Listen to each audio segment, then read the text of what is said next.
நம்மளுடைய தாத்தா சைக்கிள் எடுத்துக்கொண்டே வித்தாரு, அப்பா கடை வச்சாரு, மகன் அதை மல்டி கடையாக மாற்றிட்டான். இந்த மாதிரி எல்லாம் நீங்கள் யோசிச்சிருக்கீங்களா?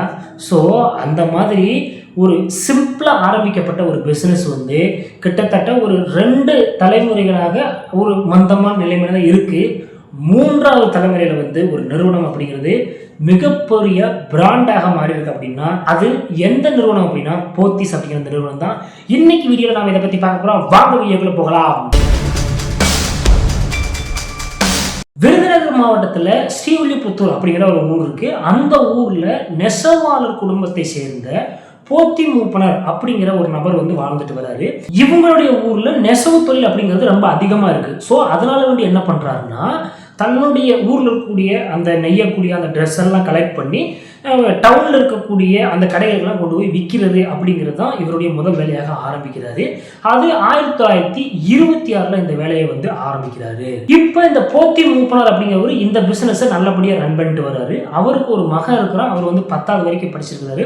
அவருடைய பேரு சடையாண்டி மூப்பனர் அப்படிங்கிறது தான்.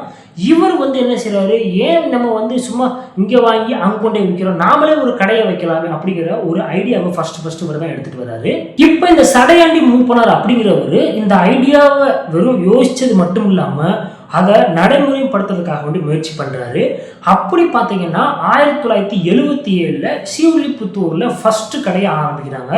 இப்போ இந்த கடைக்கு என்ன பெயர் வைக்கலாம்னு பார்க்கும்பொழுது, இந்த தொழிலுக்கு நமக்கு வழிகாட்டினது நம்மளுடைய அப்பா தான். அதனால இந்த கடைக்கு போத்தீஸ் அப்படின்னு சொல்லிட்டு பெயர் வைக்கிறாங்க. இது 1977 ஸ்ரீவில்லிபுத்தூர்ல ஆரம்பிக்கிறாங்க. இந்த மாதிரி முதல் கடையை ஆரம்பிக்கும் போது நமக்கு ஏதோ ஒரு பலம் வேணும். ஆனா இவங்க ஆரம்பிக்கும் போது இவங்களுக்கும் அந்த மாதிரி ஒரு பலம் சேர்த்தது என்னன்னா, அன்னைக்கு தேதிக்கு அந்த இடத்துல ஒரு பஸ் ஸ்டாண்டு வரதாக இருந்துச்சா. ஸோ அதனால பஸ் ஸ்டாண்ட் வந்துச்சுன்னா நிறைய ஆட்கள் நடமாட்டம் இருக்கும், அதனால நமக்கு நல்ல சேல்ஸ் ஆகும் அப்படின்னு சொல்லிட்டு 1977 தன்னுடைய ஃபர்ஸ்ட் கடையான போத்தீஸ் அப்படிங்கிற கடையை இந்த சடையாண்டி அப்படிங்கிறது நிறுவுறாரு. சடையாண்டி மூப்பனர் அப்படிங்கிறது தொடங்கப்பட்ட இந்த கடை ஸ்ரீவில்லிபுத்தூர்ல மட்டும்தான் இருக்கு. இந்த கடை அடுத்த பரிமாணம் பெறாம இருந்துட்டே இருக்கு. அது கிட்டத்தட்ட 3ஆம் தலைமுறையில் இப்போ ரமேஷ் அப்படிங்கிறவர் வராரு. இவர் என்ன செய்யறாரு, நம்மளுடைய இந்த போத்தீஸ் அப்படிங்கிற பிராண்டை ஒரு பெரிய பிராண்டாக மாற்றணும் அப்படின்னு சொல்லிட்டு முயற்சி பண்ணி தன்னுடைய 2வது கடையை 1986 திருநெல்வேலியில தன்னுடைய 2வது கடையை திறக்கிறாங்க. இன்னைக்கு ஒரு 100-50 அப்படின்னு லாபம் கிடைச்சா போதும், இந்த ஐடியால ஆரம்பிச்சு இந்த போத்தீஸ் அப்படிங்கிற கடை இன்னைக்கு 18 கிளைகளை வச்சு இந்த போத்தீஸ் அப்படிங்கிற நிறுவனம் நல்லபடியாக போயிட்டு இருக்கு. இதுலையுமே எல்லா சலுகைகளுமே கொடுக்குறாங்க. எல்லா மொபைல் ஆஃப் இந்த மாதிரி எல்லாருமே என்னென்ன செய்கிறாங்களோ இன்னைக்கு தேதிக்கு அதே மாதிரி எல்லா விஷயங்களும் இந்த போத்தீஸ் அப்படிங்கிறது இன்னைக்கு எடுத்துட்டு வந்துட்டாங்க.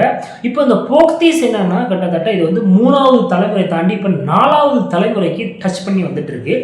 இப்போ இவங்க எல்லாருமே சொன்ன மெயினாக என்னென்னா, எங்கள் குடும்பத்தில் நாங்கள் இப்போ ஒரு கடை நிறுவ போகிறோம், அதில் என்னென்ன ஒரு ஆப்ஷன்ஸ் வைக்க போகிறோம், இதெல்லாம் பற்றி யோசிக்கும் போது நாங்கள் எல்லாருமே உட்காருவோம். அதாவது இந்த 3 தலைமுறை 4 தலைமுறை எல்லாருமே உட்காந்து ஒவ்வொரு தலைமுறைகளுக்கும் என்னென்ன தேவை அதை அவங்கவுங்க சொல்லுவாங்க. இப்போ கடைசியாக நாங்கள் எல்லா தலைமுறைகளுக்கும் பொறுத்த மாதிரி ஒரு டிசிஷன் எடுத்து அதை எங்கள் கடையில் செயல்படுத்துகிறோம் அப்படின்னு இந்த போத்தீஸ் அப்படிங்கிறது பல பிராண்டாக மாற்றின ரமேஷ் அவர்கள் சொல்லியிருக்காரு. இந்த மாதிரி போத்தீஸ் அப்படிங்கிற ஒரு நிறுவனம் ஒரு வெற்றி பெற்ற நிறுவனமாக இன்னைக்கு செயல்பட்டு வருது. அதனுடைய தொடர்ச்சியை நாம இதனுடைய அப்டேட் வீடியோவில் பார்க்கலாம். ஓகேங்க, மீண்டும் ஒரு வீடியோ சந்திக்க போன்றாச்சு.